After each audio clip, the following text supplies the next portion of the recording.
खेल today channel के सभी दर्शकों को राकेश थपलियाल का प्यार भरा नमस्कार। दोस्तों, अभी अभी उत्तर प्रदेश में खेलो इंडिया यूनिवर्सिटी गेम्स खत्म हुए हैं। ये तीसरा आयोजन था और बहुत ही ज़बरदस्त वहाँ पर आयोजन था। मैं खुद वहाँ लखनऊ में रहा। शानदार ओपनिंग सेरेमनी हुई। ऐसी ओपनिंग सेरेमनी और कहीं जल्दी से दिखाई नहीं देती। और जो खिलाड़ियों ने प्रदर्शन किया, बहुत ही गजब का प्रदर्शन किया। सबसे ज़्यादा पार्टिसिपेशन इस बार हुआ खेलों में। लगभग 200 से अधिक जो विश्वविद्यालय हैं देश भर के, वो वहाँ पर आए। 4,500 से अधिक जो एथलीटों ने वहाँ पर अपना करिश्मा दिखाया और अनेक रिकॉर्ड भी वहाँ पर टूटे और बहुत बेहतरीन प्रदर्शन हुआ।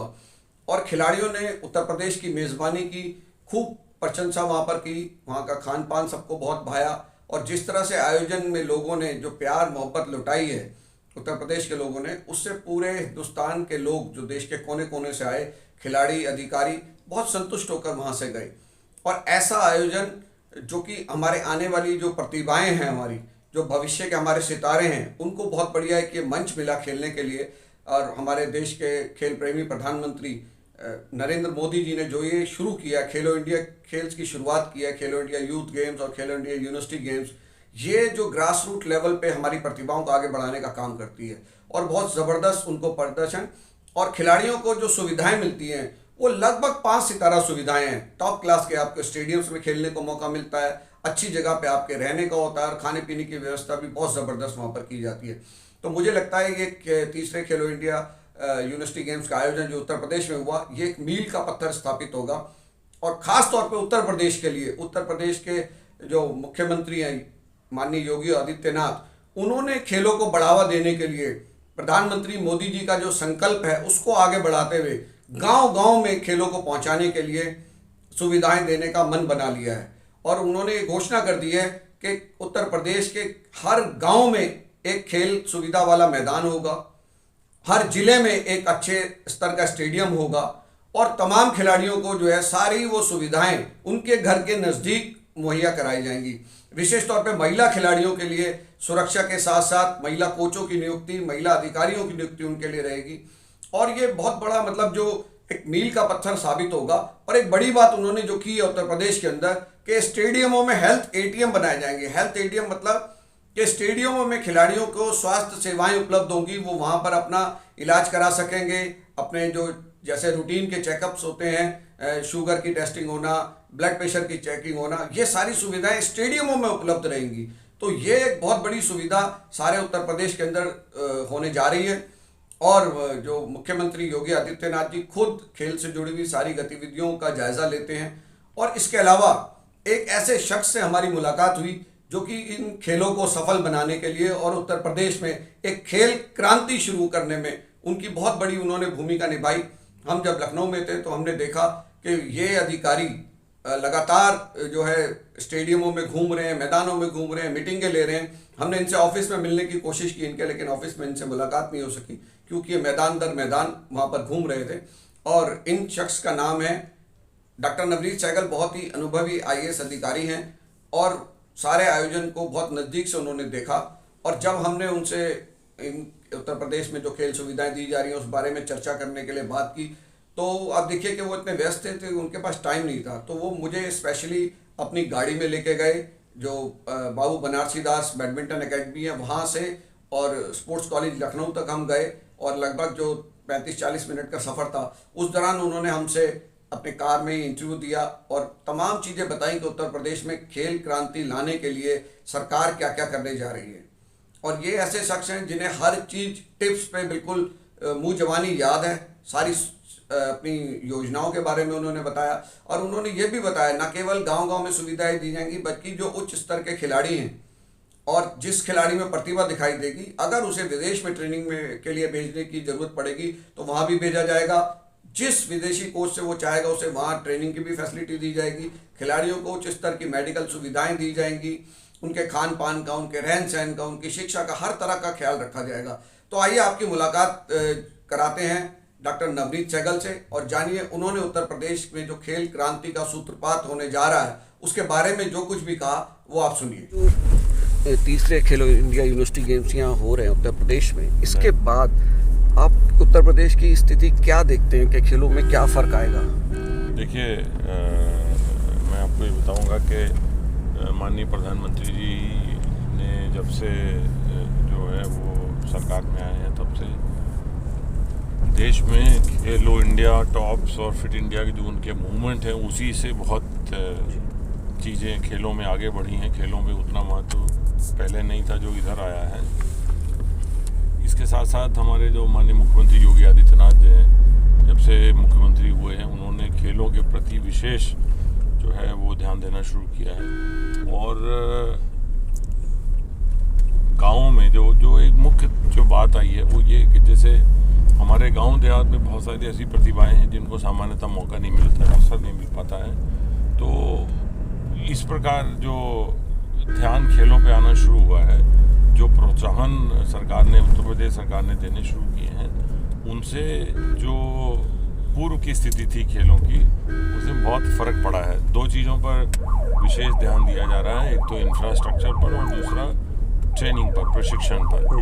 और मैं ये बताऊंगा कि उसका पहला तो उदाहरण ये है कि जो 2016 में राष्ट्रीय खेल हुए थे उसमें उत्तर प्रदेश के खिलाड़ियों ने 6 गोल्ड मेडल जीते थे। तो 2022 में जो खेल हुए उसमें उत्तर प्रदेश के खिलाड़ियों ने 20 गोल्ड मेडल जीते। तो आप ये देख ही सकते हैं कि गोल्ड मेडल की संख्या में जब 3 गुना वृद्धि हुई है तो वो सरकार की जो एक इनकरेजमेंट की पॉलिसी है। और उसकी वजह 2 चीज़ें मैं बताता हूँ कि जैसे आप देखेंगे कि ओलंपिक में, एशियन गेम्स में जो हमारे खिलाड़ी मेडल जीत के आए हैं, चाहे वो किसी भी प्रदेश के हैं, उत्तर प्रदेश सरकार ने उन सबको नगद पुरस्कार दिए। तो उनको नगद पुरस्कार देके ये संदेश दिया कि उत्तर प्रदेश सरकार खेलों को और खिलाड़ियों को प्रोत्साहन दे रही है। इसके साथ साथ अंतर्राष्ट्रीय खिलाड़ी जो कि रिटायर हो चुके होंगे उनको 1.25 लाख रुपए प्रति माह की दर पर उनको कोच रखा गया है, कोच नियुक्त किया गया है ताकि वो अपने अनुभव का लाभ हमारी यंगर जनरेशन को दे सके। हर जनपद में जो है वो पूरा कोच की समुचित कोचेस की अपॉइंटमेंट की गई है। फिर एक जो स्थानीय स्तर पर जिला, हर डिस्ट्रिक्ट में एक जिला खेल प्रोत्साहन समिति बनाई गई है डीएम की अध्यक्षता में, और उनको इंडिपेंडेंट छोड़ा गया है कि वो स्थानीय स्तर पर प्रतिस्पर्धाएं आयोजित करें, जिसके लिए वो लोकल लेवल पर CSR कॉरपोरेट से फंड जनरेट करके उसको वो प्रोग्राम कराएं, और सब लोग करा भी रहे हैं। और इसके साथ साथ अभी हाल ही में सरकार ने एक नई खेल नीति बनाई है। इससे पहले खेल नीति भी नहीं थी, पहली बार खेल नीति बनी है। और खेल नीति से जो हमारे खेलों के प्रति सरकार का रवैया है, रुचि है, इंटरेस्ट है, वो शो करता है। और खेल नीति में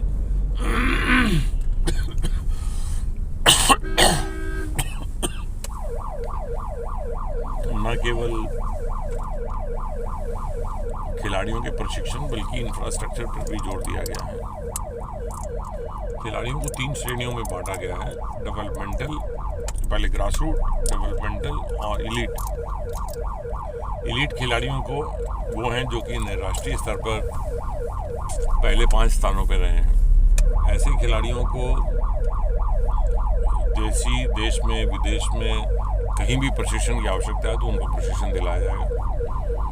उनको कोई इक्विपमेंट की आवश्यकता है तो इक्विपमेंट दिलाया जाएगा। सरकार ने इसके लिए एक कोष बनाया है जिसको बोलते हैं एकलव्य क्रीड़ा कोष, एकलव्य स्पोर्ट्स फंड। उसमें प्रति वर्ष जो है वो 25 करोड़ का योगदान किया जा रहा है। और उससे जो खिलाड़ी हैं ऐसे जो प्रतिभावान और पोटेंशियली जहाँ पे जो कि मेडल में आगे बढ़ सकते हैं, उनको इक्विपमेंट, उनका प्रशिक्षण, ये सब देने की व्यवस्था देने के लिए उनको वित्तीय सहायता की व्यवस्था की गई है। और उससे अब धनराशियाँ खिलाड़ियों को दी जा रही हैं, उससे प्रोत्साहन मिल रहा है। फिर अभी इसी वर्ष भारत सरकार के स्पोर्ट्स फंड ऑफ इंडिया के तर्ज पर यूपी स्पोर्ट्स फंड का गठन किया गया, जिसमें 25 करोड़ रुपए सरकार ने दिए हैं। वो इंफ्रास्ट्रक्चर के लिए निजी अकादमियों को भी, क्योंकि हमारे यहाँ जो निजी अकादमियाँ हैं उनका भी बहुत अच्छा रोल है, निजी अकादमियाँ अच्छे खिलाड़ी तैयार कर रही हैं। उन निजी अकादमियों को भी वित्तीय सहायता इस स्पोर्ट्स फंड से दी जाएगी। इसके साथ साथ इंफ्रास्ट्रक्चर में सरकार की जो बजट है उसके साथ साथ पीपीपी में भी जो है वो ये सुविधाएं विकसित करने की व्यवस्था की गई है। और उसमें पीपीपी में जो डिफरेंट मॉडल्स हैं उनमें मॉडल वायबिलिटी गैप फंडिंग का एक मॉडल है, उस हेतु भी उसके लिए भी 50 करोड़ रुपए की व्यवस्था बजट में की गई है। और हमने 2 प्रॉपर्टीज़ के 2 स्टेडियम्स को पीपीपी के माध्यम से विकसित करने का बिड भी तैयार कर लिया है। कुछ दिनों में वो बिड निकाल भी दिया जाएगा। तो ये एक ओवरऑल बहुत अच्छा एक इकोसिस्टम बनाया जा रहा है। और उस इकोसिस्टम में प्रेरणा के रूप में इस प्रकार के जो प्रतियोगिताएं हैं, जो इस प्रकार के राष्ट्रीय स्तर की कंपटीशन है, टूर्नामेंट है, आयोजन है, उससे निश्चित रूप से जो हमारे यहाँ की प्रतिभाएं हैं उनको प्रेरणा मिलेगी। एक अच्छे खिलाड़ियों को जब वो खेलता हुआ देखेंगे तो उनको भी एक बेहतर परफॉर्मेंस करने का एक उत्सुकता होगी। उस प्रकार से मैं कहूँ तो इस प्रकार के आयोजन उत्तर प्रदेश के लिए बहुत अहम है, बहुत आवश्यक है। और मैं माननीय मुख्यमंत्री जी का भी धन्यवाद करूँगा कि उन्होंने इस बात के लिए सहमति किया कि यूनिवर्सिटी गेम्स जो हैं इस बार उत्तर प्रदेश में कराए जाएँ। और मैं ये बताऊँगा कि पहली बार ये 4 अलग अलग स्थानों पर हो रहे हैं और 3 अलग अलग विश्वविद्यालयों को जोड़ा गया है। इससे पहले कभी भी ऐसा नहीं हुआ कि एक से अधिक विश्वविद्यालय को खेलों से इन वाले यूनिवर्सिटी गेम से जोड़ा गया हो। इस बार 3, ताकि उसका वाइड स्प्रेड असर हो, उसका व्यापक असर हो, अलग अलग शहरों में एक संदेश जाए कि खिलाड़ी जो अच्छे खिलाड़ी हैं, खिलाड़ियों को उत्तर प्रदेश सरकार, भारत सरकार न केवल सुविधाएं दे रही है बल्कि उनको रिकॉग्निशन भी दे रही है। डॉक्टर सहगल, हमने ये देखा है कि जो अलग अलग राज्य हैं देश के, वो पर्टिकुलर कुछ खेलों में अपनी महारत रखते हैं। तो उत्तर प्रदेश ऐसे किन खेलों में कंसंट्रेट करने जा रहा है? देखिए, माननीय मुख्यमंत्री जी ने हमारे यहाँ से 2 खेल लिए हैं, रेसलिंग और बैडमिंटन। हॉकी हमारे यहाँ का पारंपरिक खेल है और वो तो हमारा साथ चल ही रहा है। तो इन 2 खेलों पर विशेष हॉकी के साथ साथ विशेष इस पे प्रयास किया जा रहा है। और इस क्षेत्र में कॉरपोरेट सपोर्ट, CSR, पीपीपी, ये सब तरीके अपनाकर इंफ्रास्ट्रक्चर को बढ़ाने का प्रयास किया जाएगा। डॉक्टर सहगल, प्रधानमंत्री नरेंद्र मोदी जी उत्तर प्रदेश के सांसद हैं और जो वो पहली बार सांसद बने थे, प्रधानमंत्री बने जब 2014 में, तो उन्होंने एक सपना दिया था कि मैं चाहता हूं कि देश के हर जिले से एक खिलाड़ी ओलंपिक खेलों के लिए क्वालिफाई करे। तो सबको ही लगा था कि ये चीज़ कैसे हो सकती है, क्योंकि जिला स्तर पर सुविधाएं नहीं हैं।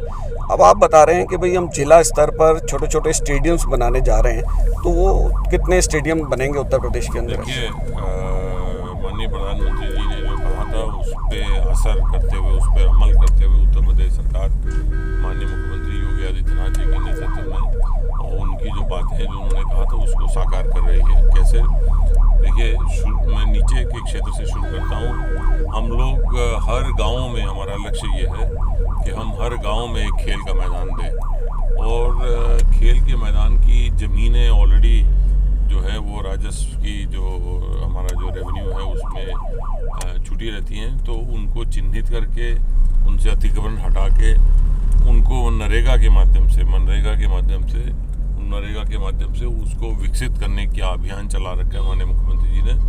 और हम लोग लगभग 30,000 से अधिक गाँव में इस प्रकार के खेल के मैदान चिन्हित करके उनको एज ए मैदान विकसित कर चुके हैं। और ये प्रक्रिया हमारी बहुत तेज़ी से चल रही है। प्रयास हमारा, जैसे मैंने कहा, हमारे यहाँ 59,000 से अधिक ग्राम पंचायतें हैं, तो उन 59,000 में कम से कम एक खेल का मैदान सबको उपलब्ध कराया जाए, इस पर हम लोग काम कर रहे हैं। डॉक्टर सहगल, हमने ये देखा है, पूरा करें। दूसरा ये है कि हर ब्लॉक पर हम लोग, अभी सरकार ने कैबिनेट में अपनी नीति पास की है, हर ब्लॉक पर हम एक स्टेडियम, मिनी स्टेडियम देने का प्रयास कर रहे हैं। वो काफ़ी जगह हो भी गया है, लगभग 860 से अधिक ब्लॉक हैं, तो उनमें हम प्रयास कर रहे हैं कि सभी ब्लॉक पे एक स्टेडियम धीरे धीरे एक योजनाबद्ध तरीके से दिया जाए, मिनी स्टेडियम। और हर ज़िले में फुल फ्लेज स्टेडियम दिया जाए। हमने लगभग 75 ज़िले हैं, तो उनमें से 71 ज़िलों में बना हुआ है, बाकी 4 में भी हमने सेंक्शन इस साल सरकार ने कर दिया है, वो बनने जा रहा है। तो हमारे पास हर ज़िले में स्टेडियम, हर ब्लॉक पे मिनी स्टेडियम और हर गांव में एक खेल का मैदान हो, इसका लक्ष्य लेकर उत्तर प्रदेश सरकार चल रही है। डॉक्टर सहगल, लड़कियों को बहुत ज़्यादा प्रोत्साहन दिया जा रहा है पूरे देश में कि हमारी बेटियां जो है खेलों में आगे बढ़ें, तो उत्तर प्रदेश में महिला खिलाड़ियों के लिए क्या कोई ऐसा स्पेसिफिक स्टेडियम या ट्रेनिंग फैसिलिटी डेवलप की जा रही है जिसमें खाली महिला खिलाड़ी ही हों, जिससे उनका एक सुरक्षित माहौल मिल सके? देखिए, मैं पहले तो ये बता दूं कि उत्तर प्रदेश में सभी को सुरक्षित माहौल है। उत्तर प्रदेश कानून व्यवस्था की दृष्टि से देश में नंबर 1 है।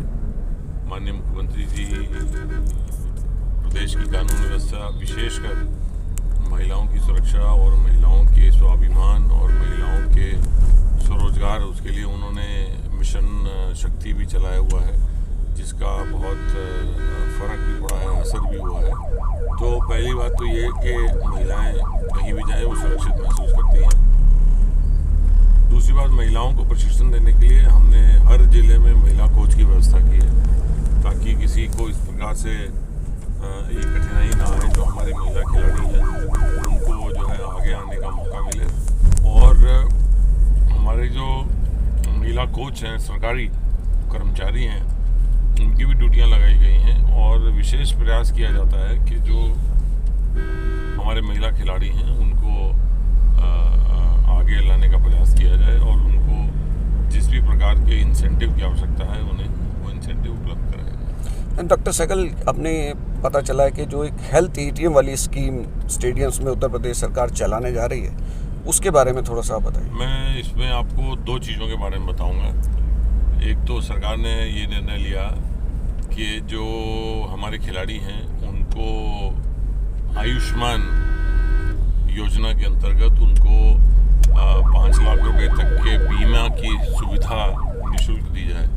वो सबका लगभग 10,000 से अधिक खिलाड़ियों का बीमा कराने का सरकार ने निर्णय लिया है और उसका प्रोसेस शुरू हो गया है।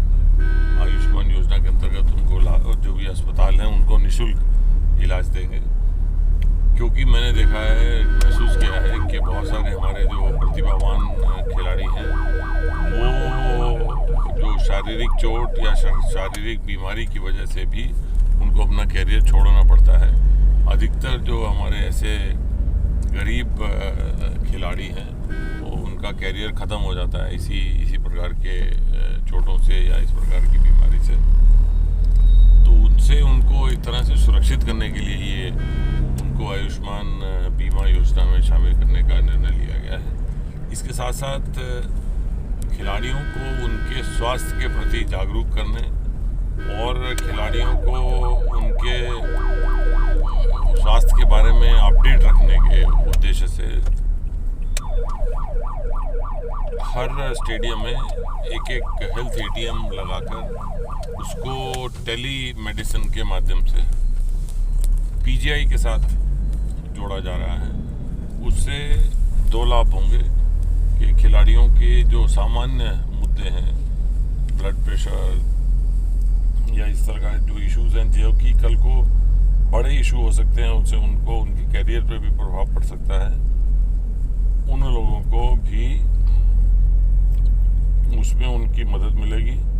ये उत्तर प्रदेश के खिलाड़ियों को, जो टैलेंटेड खिलाड़ी जूनियर लेवल पे होंगे, उनको क्या विदेश में ट्रेनिंग के लिए भेजने या विदेशी कोचों को बुलाने की व्यवस्था? मैंने आपको जैसे बताया ना कि हमने 3 श्रेणियों में विभाजित करने का ये हमारी नीति बनी है जी।